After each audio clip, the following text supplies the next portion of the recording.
Nice to meet you all. I'm Arai Shoji from Class 2B. I might not look it, but I was in the soccer club in the first grade. But I quit after a year. It just wasn't for me. Training was difficult and let's just say I wasn't very coordinated. But the real reason I quit was something else.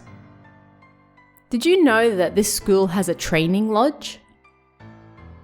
You probably didn't, huh? There's a lecture hall, right? Where graduations and other ceremonies take place. Have you ever been up the top of that building? You probably haven't, because it's usually off limits. It's also not used very often. There are lots of students who spend 3 years here and graduate without ever knowing what's up there. But there's one group of people that do know, that there's a lodge up there. It can fit roughly 50 people. They use it near big sporting tournaments or when training camps are held on school grounds. But it would appear that only one of the sports clubs actually uses it. The reason for that is, they say it's haunted, that lodging. I wonder why. I don't know why it's haunted. But there aren't just 1 or 2 rumors about that place. What type of scary stories are you interested in? Strange stories. Is that so? So you like strange stories? To tell you the truth, the story I'm about to tell you is exactly that. I think you'll be satisfied. Yeah. Because even though it's a story that I personally experienced, I still don't understand it very well myself. It happened during the summer vacation last year. Did you know that the soccer club is split up into 2 teams? The second team, namely us, were forced to stay at the school lodgings. Of course, we were treated differently to the main force of regulars on the first team. They didn't have to stay at school. We barely ever saw them. No matter how you looked at it, we didn't have the skills nor the disposition to join the first team. Perhaps the best way to put it was that we wanted to have fun playing games, more than focus on winning at tournaments. But the first team would have just called us lazy dogs. Those were the types of people in the second team. While there were players who might move from the first to the second team, it never happened the other way around. But I, on the other hand, found that to be more fun. Even if we never won, as long as we had fun, who cared, right? Don't you agree, Kurata-san? I hate losing. Is that so? You see things differently to me then. There are those in this world who rule, and those who are ruled. You're the type that likes to rule, huh? I'm fine with being ruled. I see. So that's the type of person you are. Well, it doesn't matter. Let's continue the story. I enjoyed being in the easygoing team of losers, but there were others who didn't feel the same. At any rate, our soccer team was quite strong. The fun club life I imagined couldn't be any further from the truth. Practice was hard, and everything was serious. But there were lots of others who felt the same as me. Those who thought it was fine if we weren't the best, who just wanted to enjoy their club life. Then I made a friend who thought just like me. Another first grader like me, who hated the strict training sessions. His name was Sodeyama Sho. He was rather weak, so he joined the club at the behest of his mother. If he joined the soccer club, he thought he'd be able to take it easy because there were so many other members. Just like me, hey? But things were greatly different once he joined, and he got depressed. We quickly became friends. At the time, we were already team leftovers. We could have quit at any time. But Sodeyama-kun was a great guy. His mother would be sad if he quit the club, so he did his best without break during the hellish training sessions. I honestly wanted to quit, but Sodeyama-kun was still there. I followed his lead and did my best as well. Plus, they say that if you join a sports team at school, it'll look good for your job interviews later on, right? So that was why I continued as well. Then, the summer training camp came around. I don't really like camps. They forced you to follow the rules as a group for 24 hours a day. For me, that's unforgivable. The camp was for a whole week. If Sodeyama-kun wasn't going, I wouldn't have gone and probably would have quit the team. I'm not really good at working with others, you see. When the camp started, the first thing they did was let us in so we could choose our beds. The first thing I felt upon seeing the lodgings was that they were depressing. There was a skylight barely large enough to call a window or even fit your head through that let in the smallest amount of light. It looked just like a prison, damp with cold, lifeless bunk beds as far as the eye could see. That was all there was.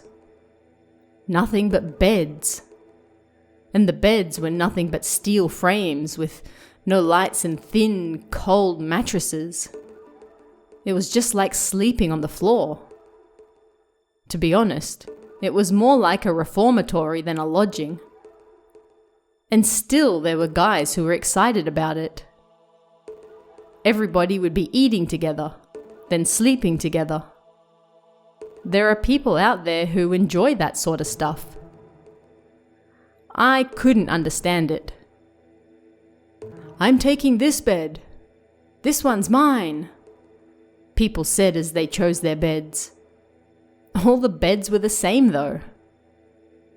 "Arai-kun, which bed do you want?" Sodeyama-kun asked me.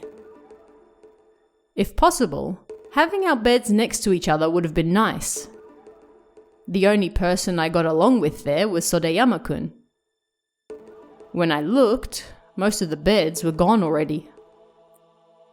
If we were going to have beds next to each other, then this is all that's left. Having said that, Sodeyama-kun picked a set of bunk beds far from the door and put his stuff on top.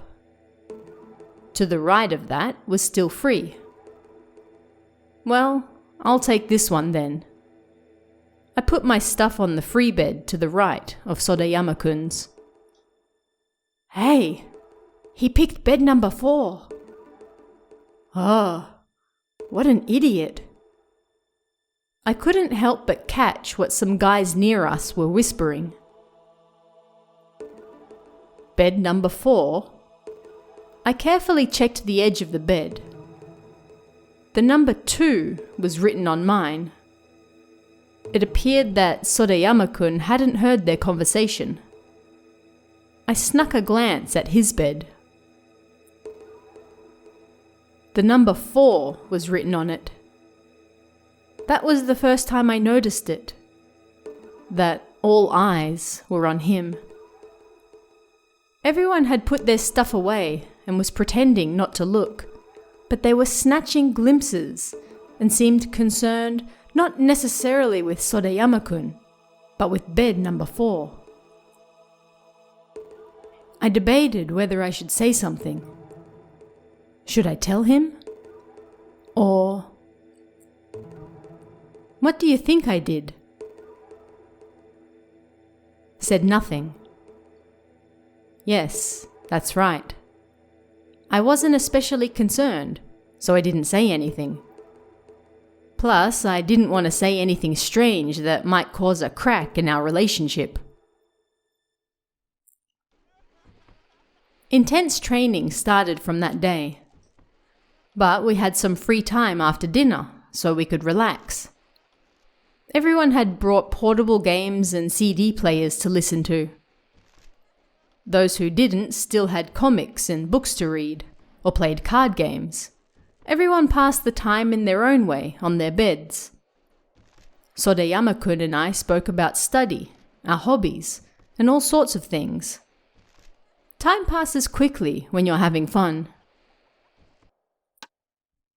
When it was time for lights out, we were so tired from training that we quickly fell asleep. But there were some who stayed up late talking, but I soon fell asleep.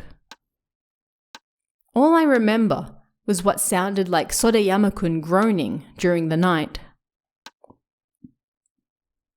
Usually at camps you find yourself waking up early, even if you don't usually at home. When it was time to get up, suddenly everyone was up making a fuss.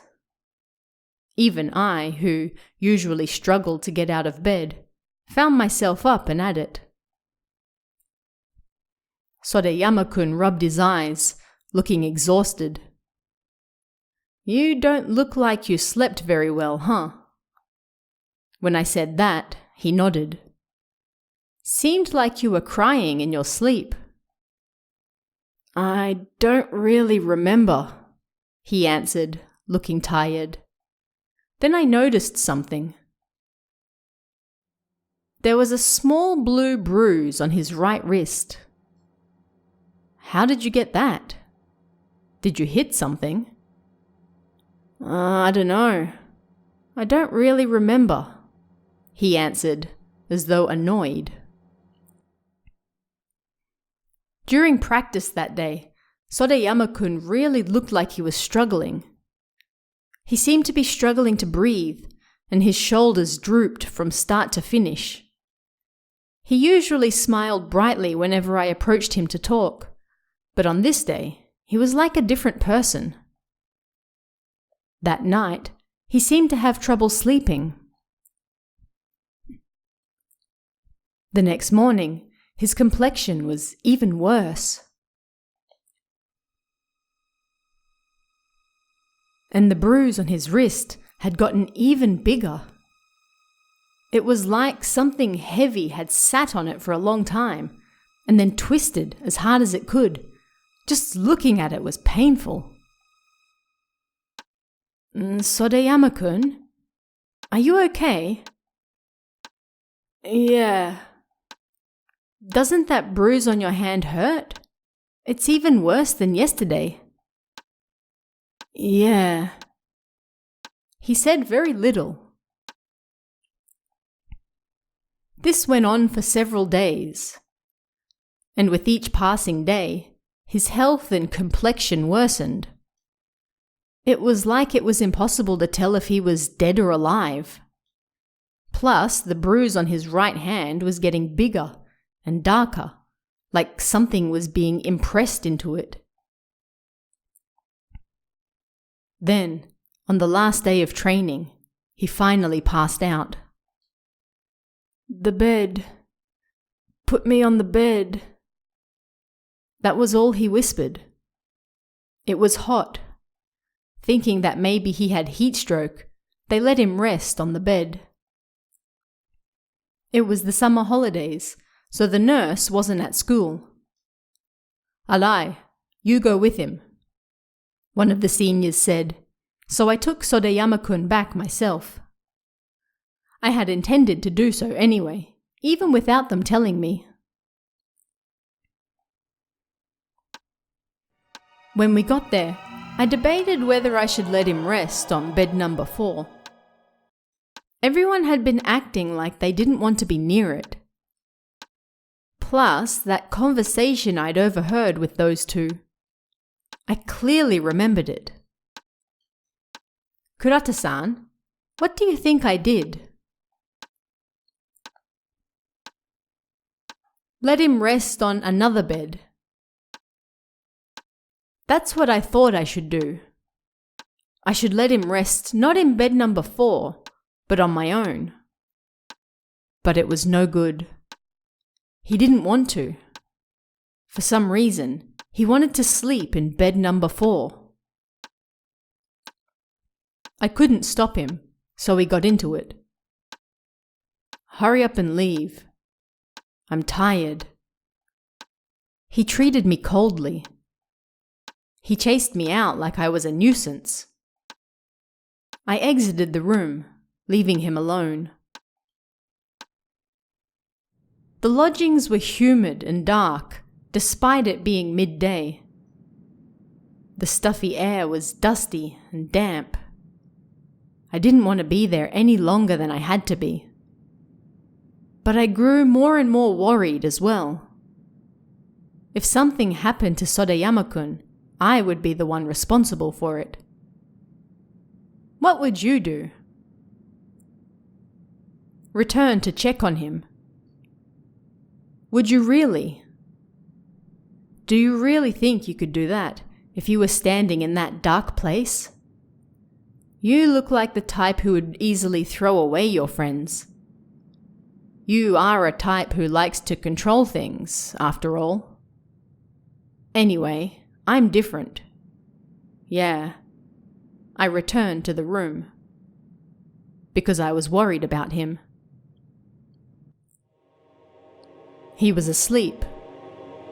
He lay on the bed, squirming beneath the blankets that were pulled up to his head.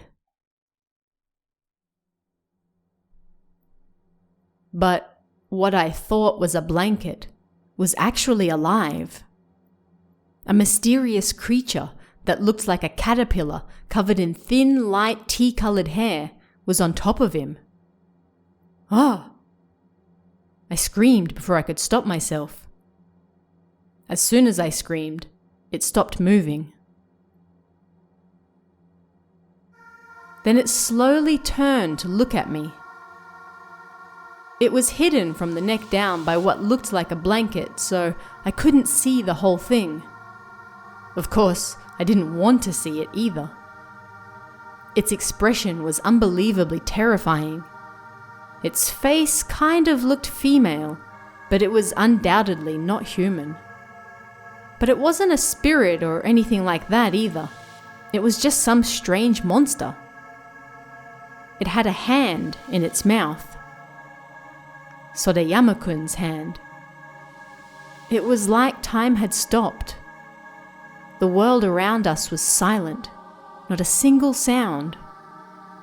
If someone had dropped a needle, we probably could have heard it. In the silence, I could hear what sounded like slurping and sucking. It was sucking on his arm. Its mouth was closed around that black bruise, and it was sucking. Then it suddenly opened its mouth wide. It was so large that it looked like it could swallow a human head whole. I couldn't even run. Strangely, it was like I'd forgotten I even could. I was so scared that I couldn't move, and the shock of running into some unknown creature like that mixed, and it was like all of my senses were being assaulted. It glared at me with its mouth wide open. Unable to run, what do you think I did? Spat on it. I don't even know what I was thinking, but I spat. On the monster, yeah. Then it started screaming in pain, like nails being dragged across glass. My spit seemed to hit it like acid, and smoke bubbled up from it. I was shocked. It seemed to melt into thin air and disappeared. Did it die? Or did it run away? I didn't know. First thing I did after it disappeared was rush over and grab Sodayama-kun's hand, dangling from the bed. Sodayama-kun! I yanked on it as hard as I could. I was shocked. Sodayama-kun wasn't there. The only thing in his bed was Sodayama-kun's right arm. Where his body should have been at the shoulder joint, there was nothing. No, to put it more correctly, that's not right. Attached to his shoulder joint was something that looked like a bulb. Something small enough to fit in your hand. It was Sodayama-kun. All that remained of him was withered and wrinkled. It was strange that only his right arm was the normal size. It was like all the nourishment had been sucked out of him. If I'd been just a little slower in discovering it, then his right arm would have been sucked dry as well, no doubt leaving nothing but a husk behind. Even if I told anyone what happened, they wouldn't have believed me. So I stayed quiet. Even so, the fact that he was gone was real and I was the last person with him, so I thought I'd be taken in for questioning. But nothing happened. As soon as people heard he was sleeping in bed number 4, I was called to the principal's office. Even though it was the summer holidays, the principal came all the way out to see me. Then, "You didn't see anything. There's nothing there. Okay?" he told me. I don't know how they dealt with the incident, but I never saw Sodayama-kun after that, and he didn't come back to school for the second term. I don't know what they did with what was left of his body either. That's the real reason why I quit the soccer club. And after that, I tried asking people about the rumors of bed number 4. Apparently, whoever used it soon went missing. But whenever they tried to get rid of the bed, something bad happened, so they let it be. But I wonder just what that monster I saw really was. I wonder if the principal knows anything about it. A while later, I read about a yokai in a book that was weak to human spit. Maybe it was the same.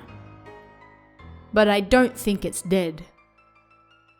If it was that easy to get rid of it, then someone would have already done it by now. Kurata-san, the day might come where you need to use those lodgings as well. When it does, you should check to see whether bed number 4 is still there, even now. I think it's still there. But you should be careful. Careful not to use it. That's the end of my story. Whoever's up next, it's your turn.